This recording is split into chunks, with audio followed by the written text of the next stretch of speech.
And welcome back everyone to my channel. I haven't posted in a while, which has numerous reasons, but I would say the first reason is the weather, which is absolutely unbearable in Europe right now, which you can also tell from my outfit. I don't have an AC in my apartment, and as a chess player needing a lot of focus and concentration, it's not an easy situation, but you know, if it's winter, we are complaining that it's too cold, and if it's summer, we are complaining that it's too hot. So, you know, that's the way it is, and we have to live with that. Anyway, for today, I have planned another Rook endgame video about the famous F and H against nothing. So basically, this type of endgame, which probably all of us have heard of, that it is a draw with good play.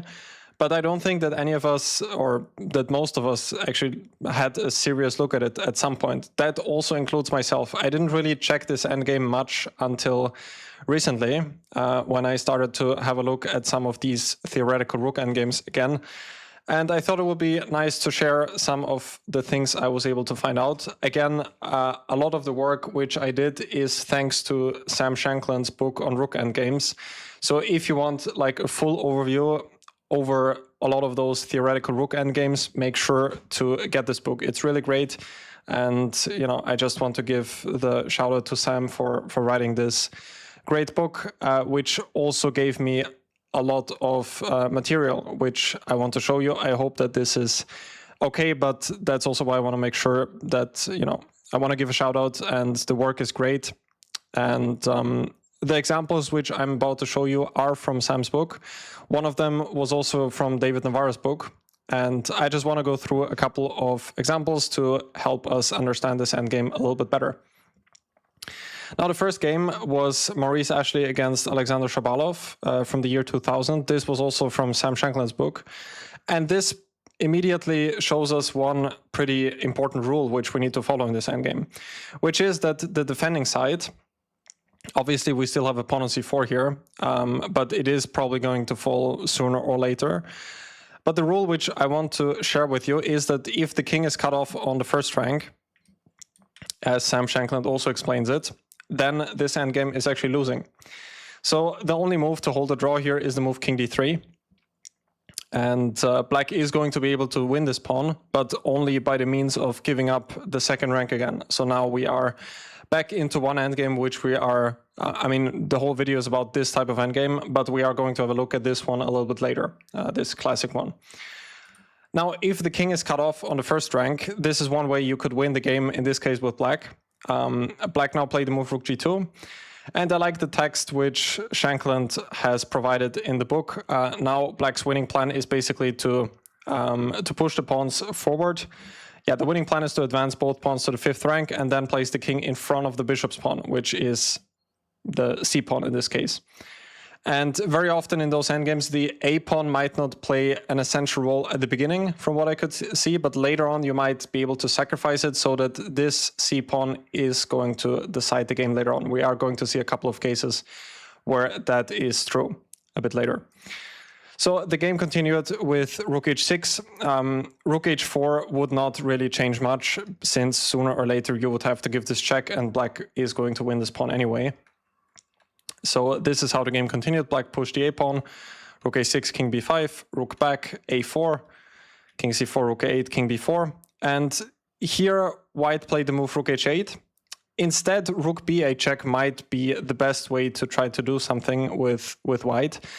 White's position is still losing, but here black needs to understand that black needs to go to the c3 square and not to the a3 square. This is pretty important, because this is one position which we really need to remember. That here, after c3, white can play rook c8, and now since the pawn is on c3, the black king cannot hide anywhere. If the pawn is still on c4, then black would still be winning, because black has king c3. But here that's not the case, so therefore here it is only a draw. So the point here for white is that you need to wait with the rook on the b file. And as we will also see later, it's important to keep the king on b1. You should not go king c1 here, because that allows black to play king a2, which has also been pointed out in Navara, by Navara in his book, which I read before my match against him. And he actually, Navara had a game there, which I will show you in a bit. So the way to win here with black is to play king c3, rook a8, and now c4. Since the pawn on a4 cannot be captured because of king b3, with a double attack, rook is hanging and rook g1 is threatening checkmate. So if rook c8, then you give a check. And now king d3. And here it's also important that we still have the a pawn, because after king b2, black can play e3 check. And after king takes a3, c3. And black will reach this position where it's going to be possible to build a bridge, which I think that most of us do know. So that should be a basic win. In the game, white played rook h8, which probably allows black an easier win. Here, black played rook d2 with the idea to play rook d3 next. Also winning would be the move a3, as pointed out by Shankland. And if white waits, then c3. And now rook g1 check wins, because if the king goes here, then a2 can come. And if the king goes here, then c2 can come, and black is going to promote. So this is how the game finished. Rook d3, king c3, and king c2, and the c-pawn just decided the game. So that was the first example. Just again, as a brief reminder, what white, meaning the defending side, should avoid by any means is the king to be cut off on the first rank. This is something I was not really aware of, and it's one rule that we should really remember, because also Shankland said that once the king is cut off, I think that almost in all cases it's lost. We would need to analyze the endgame also. Like if the king is on the 7th rank and the pawns are on, let's say, a7, c7, and the king is cut off on the first rank. But I guess that there's nothing white can do to stop black from advancing the king and the pawns. So rule number 1, and the most important rule, is do not allow your king to be cut off on the first rank. All right, so let's move on. This was another practical example which was provided by Shankland, game Richard Report against Kirill Shevchenko. And here you might want to take back on e5 with the pawn, but that does not work because of rook h1, and black is winning the pawn, and therefore it's a draw immediately. Here, however, this endgame is winning because, once again, white is able to cut off the king on the last rank with rook c7 check. By the way, it's important to note that rook h1 is not enough to save the draw, because white will get the king to f7 or g7, and then the pawn will come. If king e8, then just rook c8 check, and yeah, that is winning for white. So Shevchenko tried the move king e7, Rapport gave a check, f5, rook h1. And I wanted to include this as well to show the right way to win in this position, which would be to play king f6 now. Rapport played king e6, which is still correct, but it's not the right way in general. It is still winning, but this would have been the clearest and fastest route to victory. After king g8, white can give a check, and then king e6. This is the way how we want to do it, f6. And also here, once again, it's important that the pawn is on h5, because otherwise king g6 would make a draw. And here f7 will come next, and white is winning. In Rapport's game, just to mention, it was a rapid game, which explains obviously some inaccuracies. Rapport made a mistake which could have cost him the full point, which is that after rook g1 check here, he should have gone back to f6 now.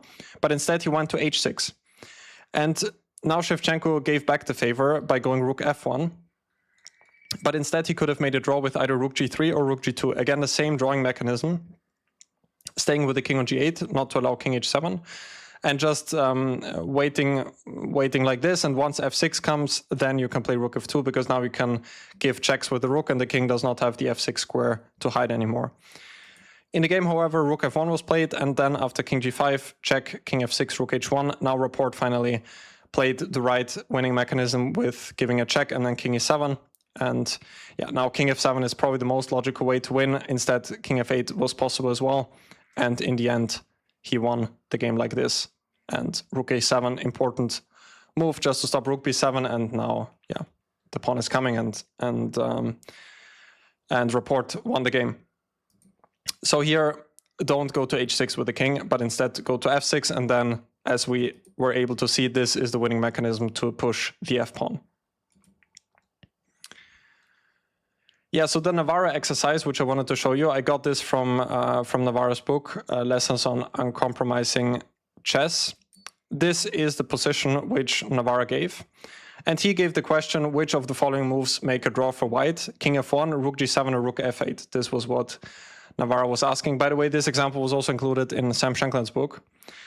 And already then I understood that this is an important rule. Navara also mentioned this. Here, obviously, now we know rook g7 or rook g6, both of those moves do make a draw. I guess that rook g5 is possible as well. With the point that white just wants to wait again, and once f3 comes, then rook f8 is the way to draw. Here's Shankland stops, but Navara continues like this, and now rook f8, and it is equal. In Navara's game, Navara had the black pieces against Alexander Moisenko in the FIDE World Cup 2011. Moisenko played the move king f1, and this now is losing because of king h2. And now black can move the pawn from h5 all the way to h3, like it happened in David's game, now h3. Rook takes f4 is not possible because of king g3, and then rook b1 check, important, and then h2. h2 immediately would be too early because now white can start giving checks, and then it should be a draw. But instead, this is just winning on the spot. Black is queening. So instead, white played rook g8, now f3. And in the game, rook g7 was played, rook g2, and then king g3. And yeah, just to show how this concluded, now this is winning because there's no way to stop h2 from coming. And here, white resigned. So yeah, that's something I think is important to remember. We should not allow this with the defending side, and it's one trick that we could play for if we are on the attacking side. Okay, so next one, which I think is actually probably the most practical of all of the examples which I'm about to show you, and also the last one for that reason. This was the game Leon Awonder against Awonder-Swiercz from the US Championship 2022. Awonder had the white pieces, and obviously he's pushing here, but some position like this I think is quite likely to get in a practical game when the pawns are maybe not as far advanced. And I really loved in the whole book of Shankland, but he always gives us these clear guidelines which we should follow in those endgames, which is something you don't really find in many other books. Like, practical examples are always good, but at least for me personally, it's extremely helpful if you have some guidelines which you can follow. For example, what I said in the beginning, don't let your king be cut off on the first rank. This is something at least I personally can easily remember, and that is probably going to stick with me for the rest of my professional career, hopefully. So the correct strategy for the defending side. I'm just going to read what Shankland has provided in the book because it's fantastic information. So the correct strategy for the defending side, leave your rook in the opposite corner behind the enemy pawns, which means for this rook usually to be on h1. This is a theme which we are going to see for the defending side in this game very, very often.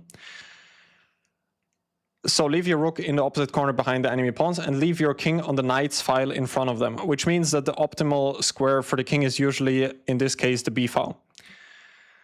If the enemy king ever touches the knight's file in between his pawns, which means that if this king comes to the b file, then it would always be nice to have a check on b1, and then always to go back to h1 immediately. You could, I guess, also go to g1, but in general, in rook endgames, you always want to have, you always want to have the rook as far away as possible, which means that h1 is usually, the h file is usually the best place for the rook. Yeah, so immediately give a check on the b file and then return immediately to the h file. If your king is ever checked by the enemy rook, bring him to the edge of the board and forward if possible. Now, I want to also include another example after this one, just briefly, to show that there are some certain exceptions. So as far as I understood, it's often useful to have the king on the a file, but there are some cases where you still need to stay on the c file, so in front of the bishop's pawn. Yeah, if your king is ever checked by the enemy rook, bring him to the edge of the board and forward if possible. So you always want to go forward with the king if you can do so. If your king is ever checked by a pawn, place him directly in front of the pawn, which is also a useful rule to remember. So whenever, let's say, a4 check comes and you can go to a5, then usually you should do so. Never put the king on the back rank. This supersedes all other rules about your king's placement. So finally, once again, a reminder, this is the most important rule. Never let your king be cut off on the 1st or 8th rank. This is the most important rule to remember from the defending side. So let's see how the game progressed. Liang Awonder had the white pieces against Awonder-Swiercz, as I said. Let's go through the first few moves a little bit faster. King a3. And now black played king c5. Obviously, there's nothing wrong with this move. The game stays equal, but instead, according to Shankland's rule, rook h1 would have been the most consistent. And it does make sense just to stay with the king here and always follow this rule, give a check, and then go back to h1. Anyway, the game progressed fairly normally. White was able to advance his pawns sooner or later. And once again, now this check came, and here Swiercz played the move rook c1. Again, nothing wrong with that, but more consistent is still the move rook h1. So let's go a little bit further. Again, this rule, going to the a file here makes a lot of sense, preferably in front of the pawn. Cannot take the pawn here because of checkmate on a8. Should mention that as well. So nothing that much happened. Now white was able to play c4. And once again here, black gave a check on c1, but again, rook h1 would be more consistent. The same also here. Black played rook a1, but instead rook h1 would have been a little bit more consistent as well. So let's go to this position and take a small break. This position is a perfect example of how not following the rules will make your life harder, according to Shankland, since black did not play rook h1. If you have the rook on h1 now, then you can just give checks non-stop, and white will probably not be able to get out of the checks. Yeah, it would be nice to have the rook on h1 here, as Shankland also puts it. And yeah, let's move on. Rook h1, king b5. This is how the game then progressed, and white was able to make quite some progress here. And rook d4. Already here, black needs to start to be precise. Rook b1 check, king c6, rook h1. Now this again is important, and Swiercz played it correctly. Rook d8. Rook h2, again, we cannot take the pawn because of rook a8 mate, so rook h2 was played, and rook e8.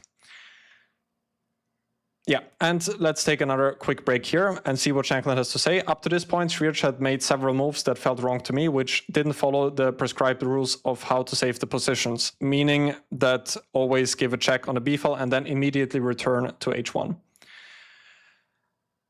Black had time to fix his coordination and set up his pieces correctly. Now they are both well placed, and black needed to save the game by following the rules. Leave the rook in the opposite corner. And here is where Swiercz made the final mistake, which is the move rook c2. Black could still make a draw here by just waiting with rook, by playing rook h1. There are also other moves. I think that also rook h3 also would make a draw, but this again is the most consistent move in a position. After king d6, now black can take on a6. And if c6, then rook h6 check, king d7, another check, rook e7, and now rook h8. So here black already has to be careful. The whole point is that after c7, king b7, black still is able to make a draw. In this position, rook h6 is also not a draw anymore, because now white can play king b5. And now it is not going to be possible for black anymore to stop white from gaining the winning position by getting the rook to the 7th rank anymore. I think that rook h7 would just delay it, because at some point white can play, for example, rook d8 and then king c6 threatening rook d7. So I don't think there's any way for black to get the drawing set up anymore. And again, if we reach this position, then it is winning. c6 is just a concrete way to win even at this point. King c6 or king b6 would also lead to the winning position, which we've seen earlier. But this is one other way to win here, which I looked at, and then a7 and king d7. Rook takes c6 is another nice trap, which I looked at, because this would be a stalemate, but instead rook e8 can be played, and then white can take on the next move, and white will win the rook. So in the game, rook c2 was played, now king d6, and after king takes a6, c6 is now winning, because the rook is not on the h-file, and therefore black does not have checks there anymore. So instead, rook d2 was played, but now king c7, rook h2, and now c6, and this is how the game went.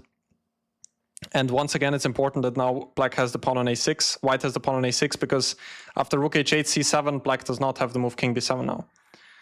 So this is now how the game ended, and here black resigned. So as we can see, even on the highest level, this endgame is still very often misplayed. And I do think that we should take this endgame very, very seriously for that reason. Now the final example, which was also given by Shankland, just to show one exception of the rule. So this was the game Eckert Doug against Megan Lee, Philadelphia 2023. And white is a piece up, but it's black to move. And black made the very logical choice to take on f3 with the rook. But this, in fact, gives away the win. Instead, king e4 would have been the right way to take on f3. If you get the king to f3, from what I can understand, then it usually starts to become pretty tricky. And in this case, already black is winning. If king g2, then there's rook a2 check, and king takes f3. Again, the king is cut off in the first rank, which means that black is winning. And if rook b8, then black can take on f3.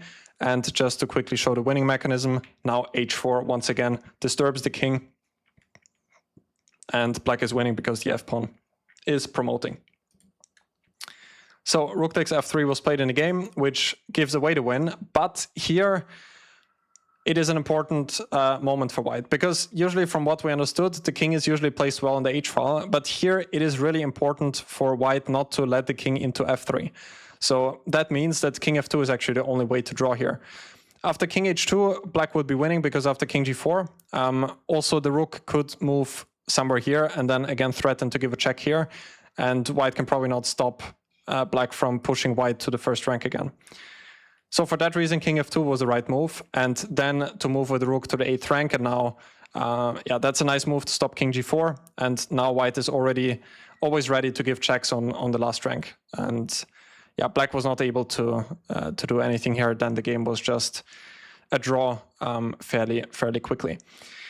So I hope that this video was useful for you. I don't think there's a lot of material on this specific endgame on YouTube, so I appreciate any positive comments if you enjoy that. Also, let me know which rook endgames you would like to see next.